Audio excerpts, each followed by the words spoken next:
Taste the Daily.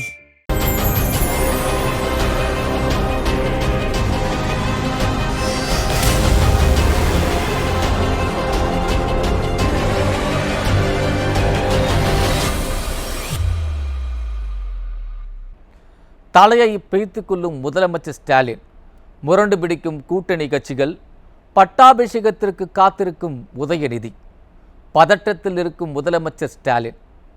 Tamil Nadu அரசியலில் அண்மை காலமாக திமுகவுக்கு சனி பிடிச்சது போல தான் இருக்குது. எதை தொட்டாலும் அடுத்தடுத்து அடி வாங்கி கொண்டிருக்கிறார்கள். ஒரு பக்கம் விசிக காங்கிரஸ் கட்சிகளின் தலைவர்களின் பேச்சு திமுகவுக்கு சங்கடத்தை கொடுத்துட்டு இருக்கு. இன்னொரு பக்கம் கள்ளக்குறிச்சி கள்ளச்சாராய மரணம் முதல் ஆம்ஸ்டாங் மரணம் வர நிர்வாகம் செயலிழந்து கிடக்குது. 2021 பொய்யான வாக்குறுதிகளை கொடுத்து ஆட்சிக்கு வந்த திமுக தற்போது உட்கட்சி பூசல், உள்குத்து குத்தும் கூட்டணி கட்சிகள், சந்தி சிரிக்கும் சட்டம் ஒழுங்கு என அடுத்தடுத்து அடி வாங்கி கொண்டிருக்கிறது. இது பத்தாத குறைக்கு ஸ்டாலின் அரசை பார்த்து கல்வராயன் மலை மக்களை போய் பாருங்கள் என உயர்நீதிமன்றமே தலையில் ஒரு கொட்டு வைத்துள்ளது. திமுக கூடாரத்திலும் ஸ்டாலின் அமைச்சரவையிலும் என்ன நடக்கிறது என்று தேடி பார்த்தால் பல அதிர்ச்சி தகவல்கள் கிடைக்கின்றன. அதாவது திமுகவின் முப்பெரும் விழா கொண்டாட்டம் தொடங்கிய நாளிலிருந்தே திமுக மூழ்கும் படகாக மாறி உள்ளதாக ஊப்பிக்கிலே புலம்புறாங்க. கள்ளக்குறிச்சியில் கள்ளச்சாராயம் காட்டாரா ஓடுறது என அதிமுக சார்பில் பல முறை சட்டமன்றத்தில் மக்கள் மன்றத்திலும் முறையிட்ட போதும் அப்போதெல்லாம் வாய்மூடி இருந்த ஸ்டாலின் 70 பேர் உயிரிழந்த பிறகுதான் விமோசனம் கிடைச்சது போல பதறி போய் உள்ளார்.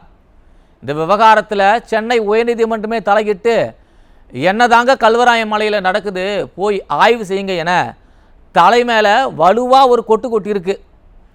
விஷயம் கைமீறி போய்விட்டதை உணர்ந்த ஸ்டாலின் இனி என்ன செய்வது என தெரியாமல் கையை பிசைந்து கொண்டிருக்கிறார் முதலமைச்சர் ஸ்டாலின்.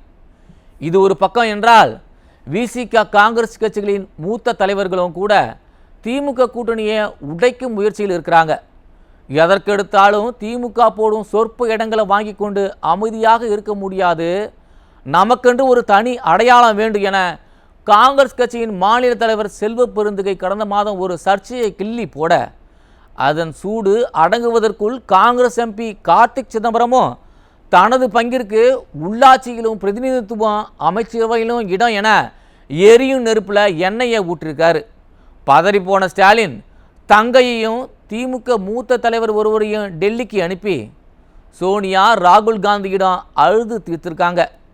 திமுக தலைவர்களின் கண்ணீரை துடைத்த காங்கிரஸ் மேலிடம், பதறாதீங்க, அவங்க கேட்குறது நியாயந்தானே என்று சொல்லி அனுப்ப, அழுத கண்ணீர் ஆராய் பாய ஆறுதல் கூறக்கூட யாரும் இல்லாத கவலையில் தமிழ்நாடு திரும்பியிருக்காங்க அந்த மூத்த உடன்பிறப்புகள்.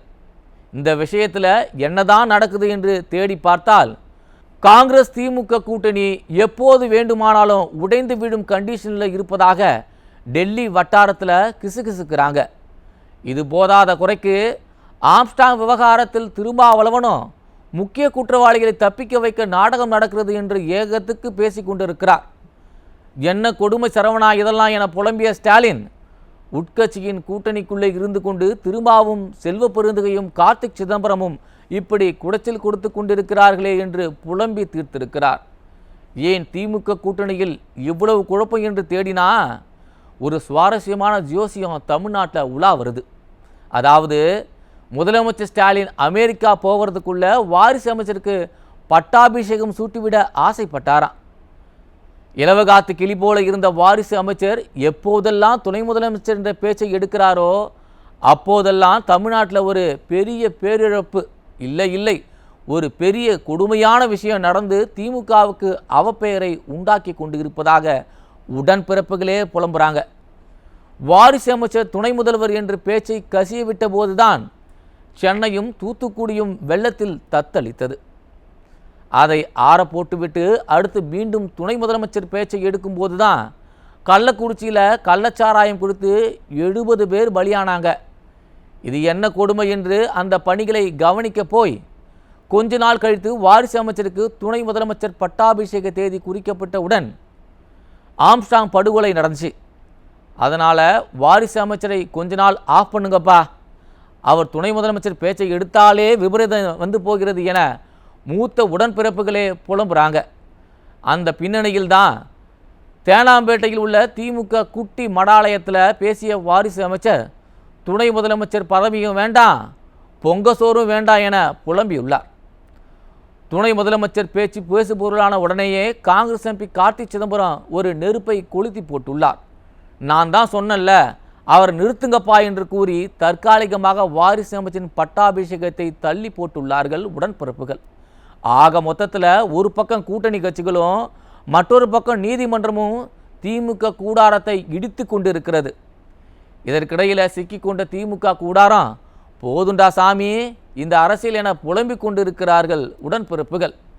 ஸ்டாலினின் அரசியல் நாற்காலி ஆடத் தொடங்கிவிட்டதால் கண்ணீர் கடலில் மிதக்கிறார்கள் திமுக மூத்த உடன்பிறப்புகள்.